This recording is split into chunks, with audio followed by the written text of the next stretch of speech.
કહી દઈએ કે ગોલ્ડ ઇમ્પોર્ટ ડ્યુટી અથવા તો કસ્ટમ ડ્યુટી હવે 6%થી વધારી સીધી 15% કરી દેવાઈ છે, જેનો અર્થ એ છે કે વિદેશમાંથી આવતું સોનું હવે મોંઘું થશે, જેથી એક જ દિવસમાં સોનાના ભાવમાં ₹15,000 વધારો થતાની સાથે જ 10 ગ્રામનો ભાવ 1.66 લાખે પહોંચ્યો હતો।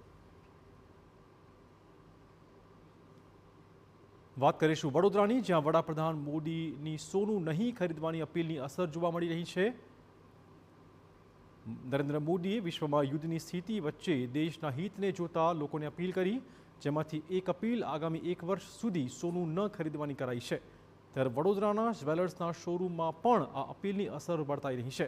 શોરૂમમાં આવતા ગ્રાહકો આ અપીલને સમર્થન આપી રહ્યા છે, ત્યારે અમુક ગ્રાહકો ઘરમાં પ્રસંગ હોવાના કારણે મોંઘા ભાવે પણ સોનું ખરીદી રહ્યા છે।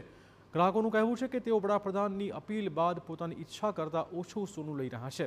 આ સાથે વડાપ્રધાને દેશના હિતમાં વિચારીને સોનું ન ખરીદવાની અપીલ કરી છે।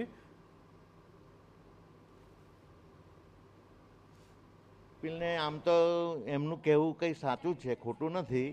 બિનજરૂરી ઇન્વેસ્ટ માટે જો કરતા હોય તો એ ના કરવું જોઈએ, હા જરૂરિયાત પ્રમાણે કરવું જોઈએ। આજે અમારે જરૂરિયાત છે એટલે આવ્યા જ છે।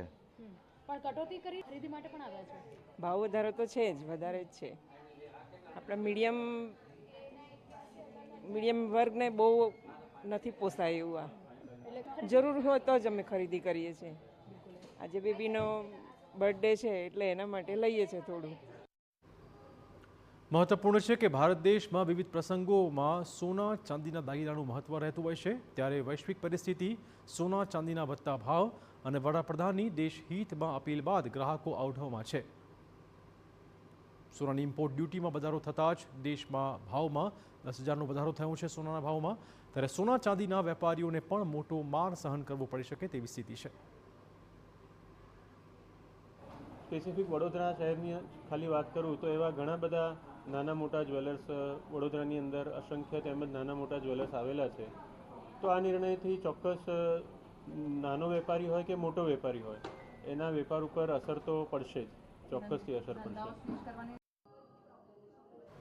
બીજી બાજુ મહિલાઓ હવે સોનાના બદલે ઓપ્શન શોધી રહી છે, જેમાં સોનાની બદલે SIP, ફિક્સ ડિપોઝિટ અને અન્ય બચતના વિકલ્પોને પણ પ્રાધાન્ય આપી રહી છે। તો સોનાના ભાવ હાલમાં ખાસા વધી ગયા છે, ત્યારે વડોદરામાં પણ તેની અસર જોવા મળી રહી છે।